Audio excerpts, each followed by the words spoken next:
But Dave, let's move on into our final topic, and we are looking NBA draft yet again. And if you are on podcast services around the world, I am sorry. I am going to repeat myself, and that's for you guys here on YouTube that might be checking out this segment, not even checking out the last one we did on Kobe White. How dare you? You should check that out. It was a great discussion between Dave and myself, but you got to go check out patreon.com/mostvaluedpodcast. Not only do we have new membership options for you guys, but we're recording a mock draft next week. Next Saturday, we are recording it.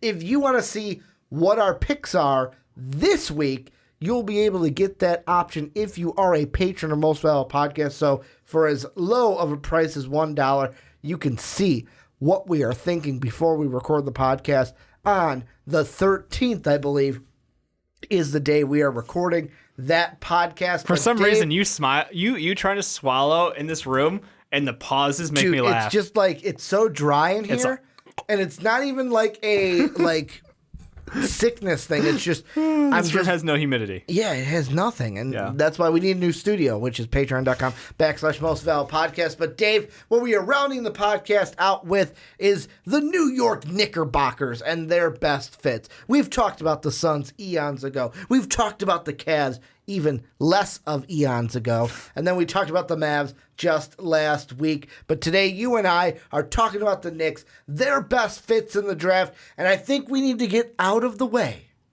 Zion Williamson at number 1. So the same thing we did for the Mavs, I will ask to you, Knicks at number 1, what does Zion Williamson mean to the Knicks, so we can just get this big old Zion rock out of the way? Sure.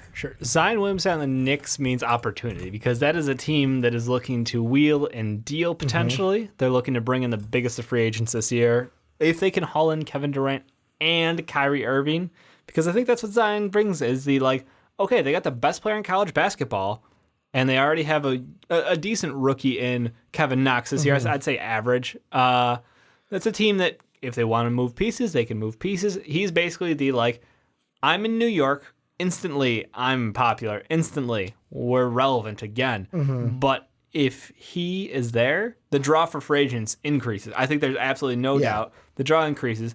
And the question, you want to go play with the best players. You do. You absolutely do. And you know that this kid is special, and he is something special. He's unselfish. He's dominant. He's built like something we've not seen before. He moves like it. He is the ultimate package for that team, and he basically is another notch in the, if you're 80% sure Kevin Durant's coming, if Zion goes there, you're 95% sure.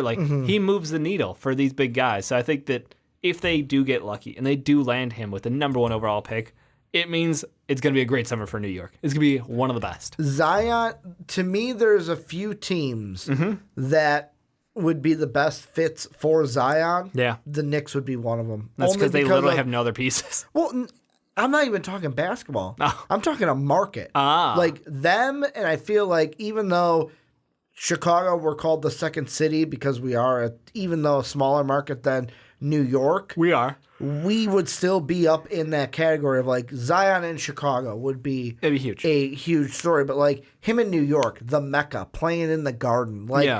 It would almost remind me, and New York fans might get mad at me for saying this because I'm not a Knicks fan, so I have no reason to make this comparison, but it would almost remind me of maybe how big Patrick Ewing was in the 90s with New York. I absolutely agree. You're on the same page, and people have tried to compare him to Patrick Ewing. Not quite a great comp, but it's an explosive athlete, someone who can jump well above his height, has absolutely just every tool you want, and if he keeps growing, I wouldn't cut him out of that category. So how we're going to do the rest of this, because Zion's off the table. If they're number 1, they're taking Zion. Yep. Let's say for the rest of it, we're putting together our mini big board for the Knicks.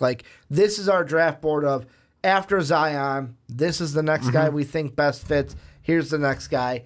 If, let's say, Zion's off the table, and you are picking the next best player on your board, who is that if you're GM of the Knicks? I have to asterisk this. If the Celtics lose in embarrassing fashion, I am not drafting John Morant number 2. Mm-hmm. But if they do, I'm just saying, if the Celtics are going in a flaming wreck and Kyrie is swearing out his teammates in the locker room, I'm taking RJ Barrett, and it's not even close. I'm like, yeah, I'm not gonna go ahead and take the guy who was stellar in college in Ja Morant because I know where my point guard's gonna be in a couple months. Not even worried about it. You take RJ Barrett. Absolutely was the number 1 pick coming into this year. Didn't slide too far down. He's a solid wing out there. I think he's got potential still to grow. He's a good decision maker, decent shooter. I'm 100% confident in that choice. I'm not even thinking about Ja. It's RJ all the way. Really? You don't think that if the Cavs do well and Kyrie Irving is happy and all is well in the land of Boston, you're not considering? I've still got Moutier. I've still got Dennis Smith. Like Moutier seems like he's not going to get re-signed. They've got point. Okay, we still got Dennis Smith. Like I've still got Frank on this team. Like what is it? And that's the biggest question I've had. Don't mean to get and Sean. I don't mean this is a negative. Don't mean to get like Sean over here and ranting a little bit. But like I've never understood the whole thing of I get BPA. Yep. I get it in most situations. But with this one, what would adding Ja Morant do for the Knicks? Give them a better point guard. He's a great player, but I look at it and I go, you know what? RJ Barrett, like we have talked at nauseum on a fast break. Go check it out. I'll probably put it above Dave's head if I remember. But we talked RJ versus Ja, and I feel like for the Knicks, there's not much more that one could give you than the other at the end of the day. Where yes, they're different positions, they do different things. But if I have RJ, I feel like he's going to give me the same kind of outcome that if I draft Ja Morant. So why would I draft someone and create a logjam at my point guard position when there's a reason why we traded for Dennis Smith Jr.? Obviously, we really like him, so he's going to be my starting point guard. Yep. I'm going to go get a guy in RJ Barrett that I can use to play at the 3, and then if we get Kevin Durant, then I figure out how to make them fit, where probably Durant would play the 2, RJ the 3, or vice versa. Like I would slot one of them at the 2, the other at the 3, and that's why for me, I wouldn't even think about Ja, although he's great. On a big board, he is my 2. RJ becomes trade bait for an Anthony Davis. Or RJ becomes trade bait for an Anthony Davis. That one is probably more likely. But if I'm drafting a player to be on this team and play for this team, I'm going with RJ Barrett. I understand. Adding talent to the team, you would get more out of adding RJ Barrett. But it is interesting what you say as far as value over replacement, I'm speaking. Yeah. But I still think there's a lot of people out there who believe Ja Morant, rightfully so, is a better player than RJ Barrett is. So I wonder, he's better than Dennis Smith Jr. in your mind as well, right? Yes. So I go, if he's the best player on available to me, just because I've got a guy who's doing pretty good. Don't get me wrong. Dennis Smith Jr. is a good young point guard, and we all love the fit with him in New York. He's an explosive athlete. But the question is... We all thought it should have been that way to begin with. Yeah, exactly. So the question comes back to, like, is it worth passing on Ja Morant for a fit-neutral player in RJ Barrett who can help that team even if they don't land the guys that they're hoping to this offseason? It's a big question. Yeah, there's a lot of things that are going to be like we can't officially say anything about the free agent stats of these players yet. So there might be some under the table, some shady dealings, figure that out. The only way I see Ja Morant, let's say the Knicks are at 2. Yep. The only way I see them drafting a Ja Morant, if we learn later on that, there's a deal in place to send Anthony Davis to New York. For Ja Morant? For Ja Morant, and then I would assume there'd be a pick Ja swap. Morant picks and Kevin Knox and but like that, if I see Ja Morant getting drafted by the Knicks, I'm immediately going, okay, they're getting Anthony Davis, or okay, there's a move in place here. Because for me, although I think Ja's ceiling is higher than Dennis Smith, I also don't think that RJ's ceiling is like vastly below. No, he's not. He's not far below. But Ja Morant's a special athlete who basically tennis the game in college. Seems to have a really good shot. Seems to be a good rebounder for his size. Defense is his knock, obviously. Yeah. But at the same time, you got to look back and you just go, that man showed up in the tourney. And I will say, and showed out. Let's say things kind of play into, let's say the Suns are directly behind the Knicks, Make I him could come see get it. maybe a Hawks-Mavs situation going on. Let's say... They absolutely could do that to teams like the Bulls and the Suns and play them against each other. Why not? Yeah. Why not get more picks? Like, those teams need point guards. You don't. And you can get a guy like... I'm going to throw this out. Sure. So, the next guy I would have as a fit, and I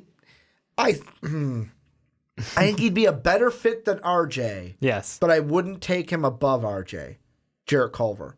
And the reason why I say that is because Jarrett Culver adds defense to a team, that this team needs defense. And also, I can get Kevin Durant and not have to worry about plugging a 3 in at the 2. It's true. I could then have Dennis Smith at the 1, Jarrett at the 2, Kevin Durant at the 3. I know that's putting a lot of stock in Kevin Durant coming to the Knicks. Yep. But that is my plan if I'm the Knicks. But as New York, GM. you have to plan around that. Yeah. You have to assume that I'm going to do my job. Things are going to work out my way. You're going to have contingency plans of if KD doesn't want to come, I'm going to go after this guy. If Kyrie Irving doesn't want to come, I'm going to go after this guy. Kind of like the Kyrie one might be like a Kemba or something like that. You could go that route. Absolutely. There's a lot of options this year. There's a pretty good free agency class, I think. Yeah. So it's exciting for them. I like what you brought up with the trade back though.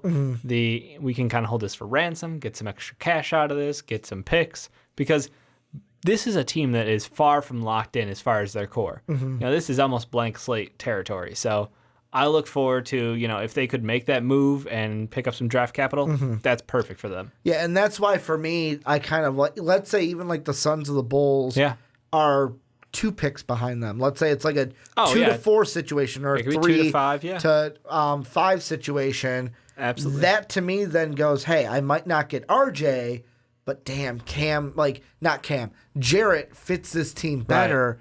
Right. We can get him there, and we can go ahead and get some extra picks in the future. Like, hey, Kevin Durant, come on over here, because not only do we have a nice young team to grow with you, we've got more assets later on. The big question either is... to move for an AD or to draft more young players to help this team. If Zion's gone, RJ's gone, Ja's gone, and Jarrett's gone. So you're saying 5? If they what if they end up at 5? They're at 5? What if they end up at 5? Are you looking on perhaps reaching on Cam Reddish, a player who is young, has not had the success that we expected out of him in college, could still have a lot of room to grow though. You could, go out there and go for a proven player like a Brandon Clarke, someone who can really help lock down defensively, playing that undersized 5 or a 4 role. Could do it. He's older. He's got a little more seasoning to him. I think he could be a solid fit there. You could take a role on someone like DeAndre Hunter, who's just, what you're getting is consistency. He's someone who, I don't think he had the best of tournaments this year. So, I don't know. There's a lot of options there, man. Call me crazy. Yeah. If I'm the Knicks and I'm at 5, yep, I'm trading back. I'm trading back. Because the guy I am targeting is Rui. Really? Yes. And this is something to where I'm at 5. Sell me on this. I'm looking at the prospects. Cam Reddish, I'm saying no, because if I'm trying to bring in Kevin Durant, that's the wrong message to send him. Exactly. I don't want a project. I want a guy like Jarrett Culver who's going to come in and be able to help us win now more so than 2-3 years down the line. I look at Jackson Hayes and I go, project. Exactly. Like he is. And it's another thing like him Still 18. And even Bol, it's like at the 4-5 position with like Bol being the one that, you'll play him at the 5, but can shift him out to the 4 in some situations. Maybe not. DeAndre Hunter would be interesting yet again. I would use that as a trade back situation because I feel like there'd be somebody at 5 that would be like, we can take a stab on Cam Reddish. And that's what I'd be trying to sell someone. But like DeAndre Hunter could work. But with me, I love the potential of what Rui could be. I feel like the story's going to be everyone's kind of pushing back on Rui right now. Like, oh, he's not going to be anything. And then someone drafts him. And it's like, we look back 3 years later and people go, holy shit, how did everyone pass on Rui Hachimura? Like, that is just the specialness I see when we see the good of Rui Hachimura. And I wonder if the Gonzaga thing is more of a bad for players than it is a good for them. Because if you want to have success in college, Gonzaga is a great school. Yes, but I'm if you saying want to have like success as a professional, Gonzaga has yet to prove. Where it's like, or recently. With Rui, it's like, oh, well, why is he doing this? He's got so many great players around him. And then even like Brandon Clarke, it's like, oh, there's a guy who is player. But people are putting Brandon Clarke above him. Mm-hmm. That's the thing I wanted to ask you was people are now putting Brandon Clarke above Rui Hachimura. So if you're selling me on Rui, why shouldn't I take Brandon Clarke, a player who has defensive tenacity, has a knack for shot blocking? To me, they're two different players. And the right, reason... but fit with the Knicks, if you're talking about Rui, I know you and one of our viewers and commenters have been talking about Rui being a truly, if he could slim down and work on himself athletically, could be a 3 at the NBA level versus Brandon Clarke, who is a 4'5" tweener, undersized 5 by a lot, but there's that potential for him to do good things there. I don't know, fit on this Knicks team. Mitchell Robinson's your anchor at the 5. Yeah. You've got one of the best shot blockers in the NBA already. So you could get Brandon Clarke and really shut shit down in the low post. We get Rui Hachimura, a guy who is offensively gifted. Not saying Brandon Clarke's not. Yeah. Obviously put up quite a great performance in college, but Rui's known for his slashing, his work in the low post, and we're waiting to see about that game extending out a little bit further as time goes on. For me, the thing I kind of think about is, and I'm glad you threw out this 5 situation because, like, it's a real possibility. Well, we've gotten comments where last time we talked about the Knicks, there was a commenter, and I'm apologizing, I can't remember your name, but I remember the comment vividly where he was like, you know what? I'm just expecting us to end at 6 because then if anything else happens, I'm excited for it. But then I am mentally preparing myself to be screwed. Well, good news, Knicks, you can only drop 4 spots. And at the time, you are the number 1 slot. You are locked in, which means you can drop to 5. So, I mean, at this point, might be mentally preparing himself for the 5th. Absolutely. And not the number 1. Like the Bulls, I'm preparing myself to be like the 7th pick, and it scares me tremendously. You should prepare to be number 2.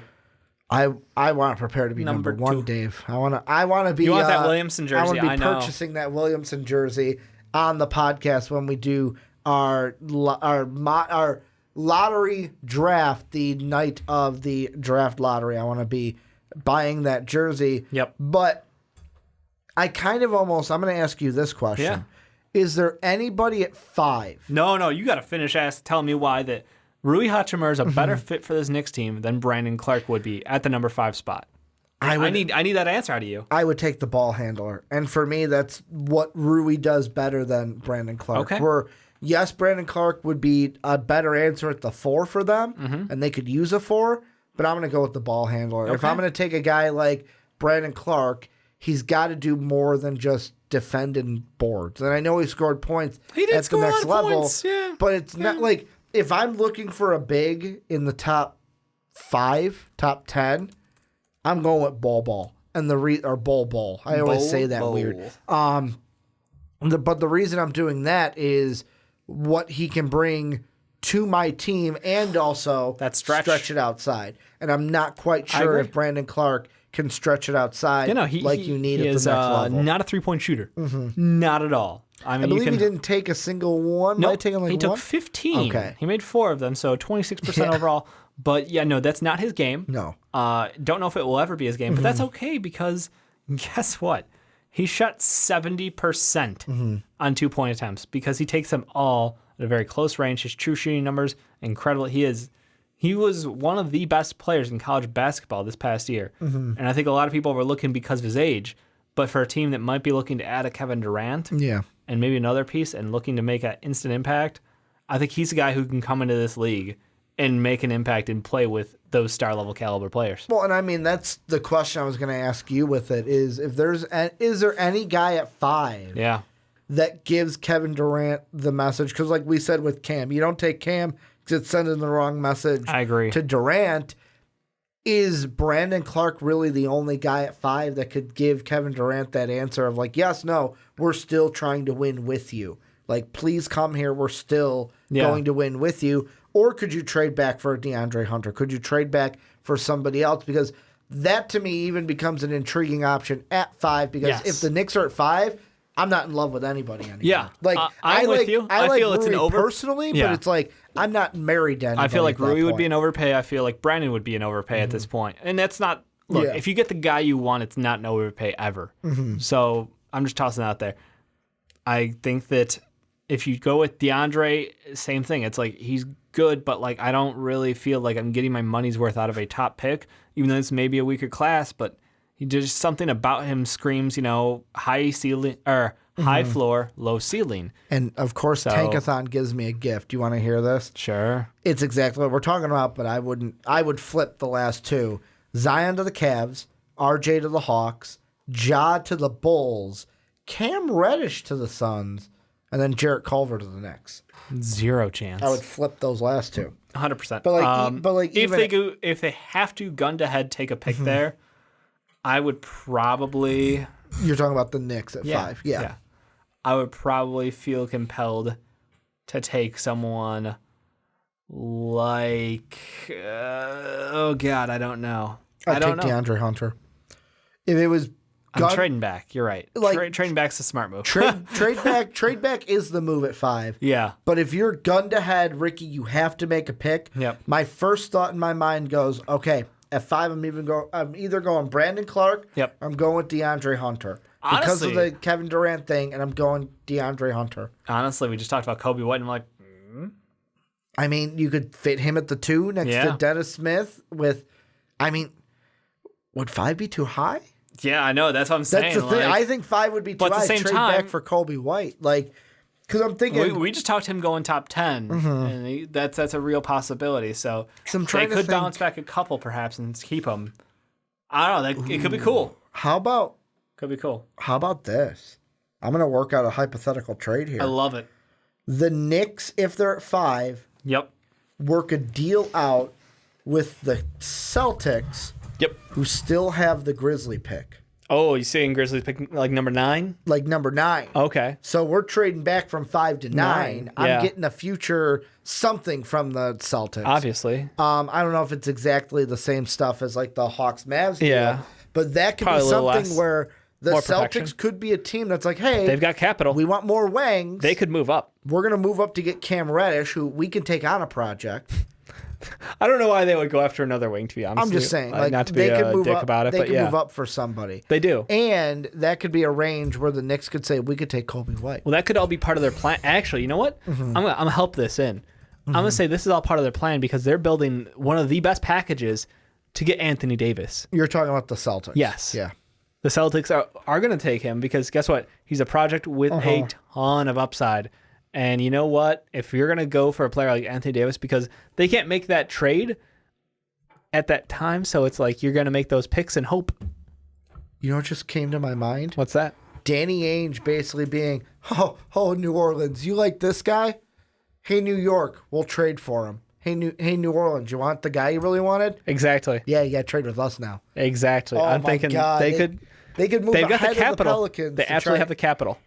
Oh, damn. The Celtics could hold the cards. That would be like next level, draft screwage going on here. I think it's awesome. Damn. I think it's awesome, Ricky. I didn't even think about that. Yeah. Like, hey, you really like this guy? Yeah, we're not in love with him, but we'll trade up with the Knicks because we got the draft capital to go ahead and take him. It's like, guess what? So Anthony Davis, and you can have the guy you really wanted, and we've got some other picks to help add into the spice. Damn.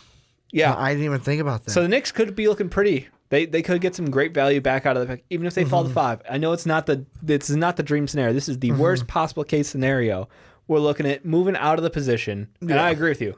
I would be looking to trade back, add some additional depth, get some other talent, because New York, you are far from a complete team, and you can only get so many guys in one free agency class. Yeah, you know. So I think it's their worst case scenario is still not too bad. It's got it's more question marks. Don't get me wrong, but it's still not terrible. No, I think the Knicks have done everything they can to put themselves in a successful place, because let's be completely honest. Yeah, they lose one more game, they've locked up the number 1. I think they've already locked up the 1 because of. You're right, because Cleveland and Phoenix are at 2 games. Yeah, you're right. So they already have the number 1. That's why they can only fall to 5. So it's an impressive level of bad. Yeah, that fit. To be fair though, I also don't love your head coach right now. I think it's because he's playing with a young core. He's just doing different things. So are you on the after 1 year firing No, David Fizdale? No, I would like to Okay. see him coach with a star. I think that's the big thing because that's what we loved him. He was a great piece in Miami, working with LeBron James as an assistant coach, and I think he got a lot of credibility from that. So I'd love to see him with another star like Kevin Durant in New York and what he could do around them because I feel like he's had I feel a lot of bad. questionable moves on this Knicks team as far as a coaching strategy. And I feel bad for what happened to him with the whole Gasol and him button heads and the organization. And they chose wrong. Yeah, they chose wrong. Now they don't even have Marc Gasol anymore. But they do have JV and Bruno. Put up great numbers for them. I know Norman Powell was in the trade, not Bruno, but I still love the fact that Bruno came back full circle. Yeah, if I'm ultimately putting together like a hot list for the Knicks, if I'm putting together 5 guys, I'm putting obviously Zion's at 1. If he's off the board, I'm going RJ Barrett. Number 3, I'm going to put Jarrett Culver because I think he's a better fit than Ja. But at 3, if RJ and Zion are off the board, I'd probably go Ja, but I'm going to put Jarrett at 3 because I think he's a better fit for this team. Then Ja at 4, and then at 5, I'm going to put DeAndre Hunter because I'm going to go with that outside wing kind of a player more so than Brandon Clarke at the 4. What would be yours if you're obviously Zion's at 1, but who's your kind of top 5 for the Knicks? Best fits, not who you would take. Yep. Best fit, pick be damn. Minor correction. That trade was JV, CJ Miles, and DeLon Wright. Okay. I got that a little off. But, sorry, your question was best fit? Best fit. So your top 5, like Zion's number 1, obviously. He is. But if he's gone, who's then the next best fit? And afterwards, all the way through your top 5. Probably going Zion, RJ, Jarrett, Ja, Bull. Okay, so almost the same top 5. It's really that 5th pick of like, shit, Culver, Ja, Zion, RJ are all off the board. What do we do? Look, I'll be honest. I think Bull would be a dope fit for that team. If they don't get a KD or a Kyrie Irving, could you imagine Mitchell Robinson at the 5 and Bull stretching out of the 4? Jesus Christ. They go from one unicorn to another, man. Jesus Christ. The only thing would be injury. The injury. Sean had seeped into my head there. That was shades I of understand. Sean. That but they needed- go from one unicorn to another. Come on. Think about that. Like that would be cool. If you already have been like given the gift of clairvoyance, and you're not getting Kevin Durant or Kyrie Irving, and you're like, how do I make this young team more fun? I add in the biggest, best shooting player in this entire draft, and Bull. Pair him with Mitchell Robinson, the swatting machine. The swatting machine? Yeah. Okay. I don't know. He's got better nicknames. I'm just not looking them up right now. There's one thing I want to look at here. Team summary, I think, is what it's under. Under the tablet, it's so much harder to do this. Yeah, I don't know why you won't just use the laptop. I don't know. I like having the accessibility of just having a tablet in front of me than like the clackety-clacky computer. Whatever. Preferences. It's easier to have it. I'm trying to be more like... Loosey-goosey. Loosey-goosey, I guess it is. But...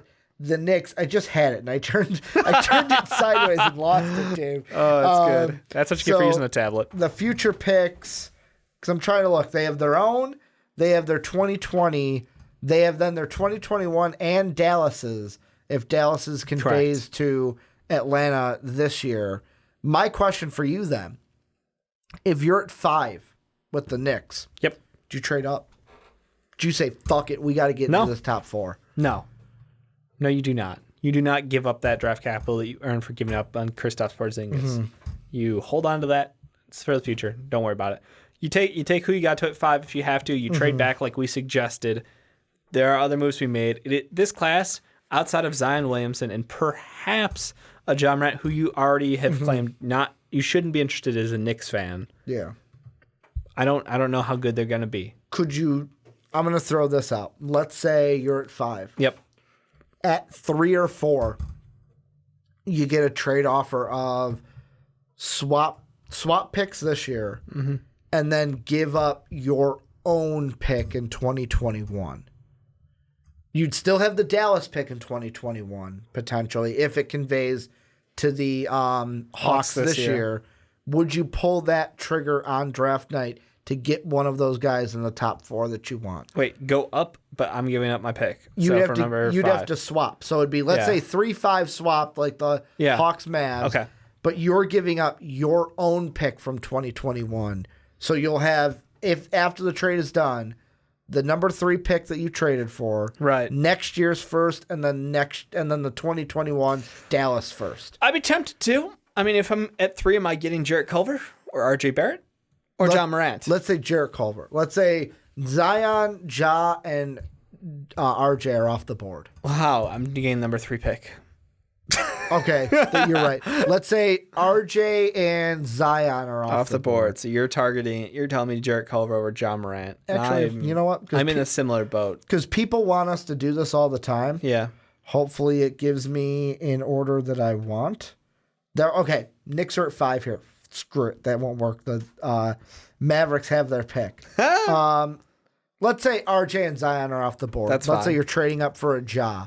Or does it matter? If it's Ja at 3 or RJ at 3, does that affect the decision at all? I think it absolutely does. How so? Because you as a Knicks fan, I'm not that you are one, but like you as a Knicks fan, we're saying the collective you. I should want to have RJ Barrett over John Morant. Mm-hmm. And if I think that Jarrett Culver gets taken 4, locked in, guaranteed, so I'm going to get stuck with the short stick at the table. Mm-hmm. It might be worth it. The 2021 draft is just so far away. Yeah. And it is the juiciest draft class, hypothetically. Because that could be the 18-year-old. That's the 18-year-olds straight from high school. How about... I don't touch it. How about this order? Because it worked out how I wanted to. Sure. So Mav pick is going to convey to the Hawks. They get that at 7. Yep. The Pelicans take Zion at 1. Mm-hmm. The Hawks then take RJ at 2. Yep. The Suns, interesting discussion then for them. Would they trade back with the Knicks with Ja being on the board? No. Zero chance. Let's say Ja goes at 3. Ja 100% goes at 3. The Bulls then. Do the Bulls and Knicks then make a move for the Bulls to get some extra draft capital, but the Knicks would basically be trading up to get Jarrett Culver at 4? I think the Bulls would listen. As a Bulls fan, I can tell you I would listen. And if you're the Knicks... I like Jarrett Culver, but we have... what we hope in Zach LaVine is our 2 for the next, 6 years or so. And if you're the Knicks, do you openly try to pursue that because you want one of those guys in the top 4, even if it's a trading to 4, to get the last remaining scrap of whoever's left? Jarrett Culver's not scrap. No, I'm just saying, out of the guys who are left in that 4, it could play out anyway, except Zion goes number 1. Duh. Right. But Ja could be there. Culver could be there. Just whoever is there. Yes. Is it still worth to trade up and give up extra picks? Just always going to depend on the price, but I don't know that. I think Jarrett Culver might be the guy I would pay a little bit of draft capital for. I don't know that I would give up a 2021 pick though. Mm-hmm. That's sort of where I settle in on that one. Because you would have to, because you can't give up the back-to-back. I give up a 2022 pick. You could. That's on the table. They do have the. Let me see. I just had it pulled up. They do have their 2022 picks. They do, but... And everyone has their 2023 picks. So. What's interesting about that, though, is... So let's say Dallas keeps their pick this year, then the Dallas pick would not be the Knicks in 2021. Right. What then it would default to is in 2022, they would get the Dallas pick, if not already settled, if Dallas conveyed first-round pick to Atlanta in 2020. Oh, no. God, the deals on this is so weird. So if the Dallas pick goes to the Hawks in 2020, so next year's, then it's a 2022 pick for the Knicks. Makes sense. If not, it goes back to like a 2023. So like... So if it doesn't convey this year and it doesn't convey next year... Then it goes 2023. Yeah, of course, because you can't back-to-back it. That's fine. That's normal. It's just normal. So interesting. Like with all these like conveyances and are we going to have that pick? Are we not going to have this pick? No, I think we're pretty locked in on Dallas. It makes the lottery a little bit more interesting. I think that this year we'll sort it. If they bounce it and they keep their pick this year, next year I don't expect Dallas to not be going for the playoffs. So you expect them to be in the playoffs? I expect them to be either in the 10 through 13 range, where there's a very low percentage chance that they won't be in the top 3, I think it goes to next year. Then you got to decide whose picks are going to be worse, your pick or our pick. Yep. And that's the one you got Either way. Either way. Well, this is where you guys come in, cameras off. We went a little bit over it, and discussion was so good I didn't get up to turn it back on. But this is where you guys come in. Let us know what you think down below in that comment section. Make sure to tell us, Knick fans, who you think the best fits are at every pick. And the thing I really want to know from you guys is, worst case scenario, you're at 5. What the hell are you doing? Yep. Because I can't help but think trading back is one of the only options that you will be faced with if you get the 5th overall pick. Make sure to check us out on Patreon, patreon.com/mostvaluablepodcast. Remember, every dollar that we raise now in 2019 goes towards our goal of getting a new studio. Sean would have been on the podcast if we had our own studio today. Also, the mock draft that we are recording next Saturday. If you are a $1 and up patron, so any patron from gold, silver, or bronze, you can see our spreadsheet, a snapshot of that, of our picks early this week before we record the podcast on Saturday. Make sure to rate and review the podcast on Apple Podcasts and iTunes. Make sure to follow us on Twitter. I'm at Ricky Widmer. Dave's at Dave_don't_tweet. And then Most Valuable Podcast is at Most Valuable Pod. Want to thank you guys for watching on YouTube. Want to thank you guys for listening on podcast services around the world. And as always, have a good day, everybody.